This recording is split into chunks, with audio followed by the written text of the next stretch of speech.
Something about the smile. Oh, we're down here, by the way. Something about the smile lurking on Malfoy's face during the next week made Harry, Ron, and Hermione very nervous. They spent most of their free time in Hagrid's darkened hut, trying to reason with him. "Just let him go," Harry urged. "Set him free." "I can't," said Hagrid. "He's too little. He'd die." They looked at the dragon. It had grown 3 times in length in just a week. Smoke kept furling out of its nostrils. Hagrid hadn't been doing his gamekeeping duties because the dragon was keeping him so busy. There were empty brandy bottles and chicken feathers all over the floor. "I've decided to call him Norbert," said Hagrid, looking at the dragon with misty eyes. "He really knows me now. Watch. Norbert, Norbert, where's Mummy?" "He's lost his marbles," Ron muttered in Harry's ears. "Hagrid," said Harry loudly, "give it 2 weeks and Norbert's going to be as long as your house. Malfoy could go to Dumbledore at any moment." Hagrid bit his lip. I know I can't keep him forever, but I can't just dump him, I can't." Harry suddenly turned to Ron. "Charlie," he said. "You're losing it too," said Ron. "I'm Ron, remember." "No, Charlie. Your brother Charlie, in Romania, studying dragons. We could send Norbert to him. Charlie can take care of him, and then put him back in the wild." "Brilliant," said Ron. "How about it, Hagrid?" And in the end, Hagrid agreed that they could send an owl to Charlie to ask him. The following week dragged by. Wednesday night found Hermione and Harry sitting alone in the common room long after everyone else had gone to bed. The clock on the wall had just chimed midnight when the portrait hole burst open. Ron appeared out of nowhere as he pulled off Harry's invisibility cloak. He had been down at Hagrid's hut, helping him feed Norbert, who was now eating dead rats by the crate. "It bit me," he said, showing them his hand, which was wrapped in a bloody handkerchief. "I'm not going to be able to hold a quill for a week. I tell you, that dragon's the most horrible animal I've ever met. But the way Hagrid goes on about it, you'd think it was a fluffy little bunny rabbit. When it bit me, he told me off for frightening it. And when I left, he was singing it a lullaby." There was a tap on the dark window. "It's Hedwig," said Harry, hurrying to let her in. "She'll have Charlie's answer." The 3 of them put their heads together to read the note.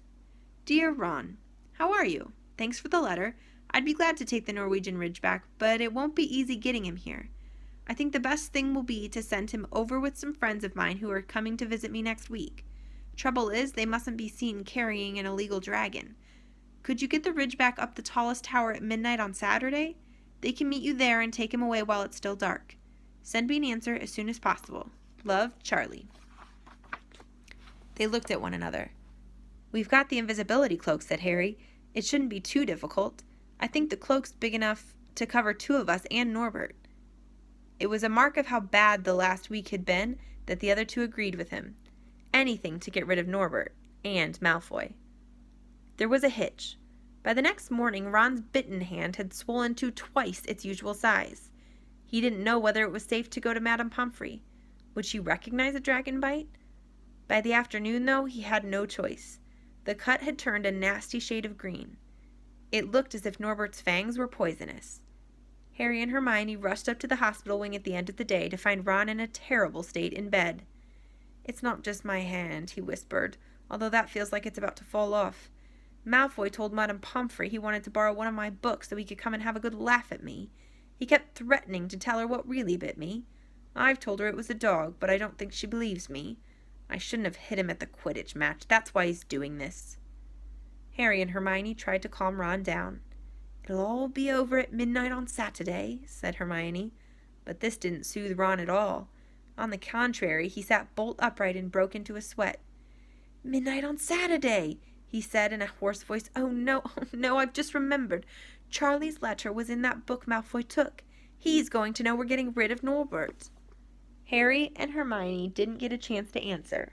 Madame Pomfrey came over at that moment, and made them leave, saying Ron needed sleep. "It's too late to change the plan now," Harry told Hermione. "We haven't got time to send Charlie another owl, and this could be our only chance to get rid of Norbert. We'll have to risk it, and we have got the invisibility cloak. Malfoy doesn't know about that." They found Fang the boarhound sitting outside with a bandaged tail when they went to tell Hagrid, who opened a window to talk to them. "I won't let you in," he puffed. "Norbert's at a tricky stage, nothing I can't handle."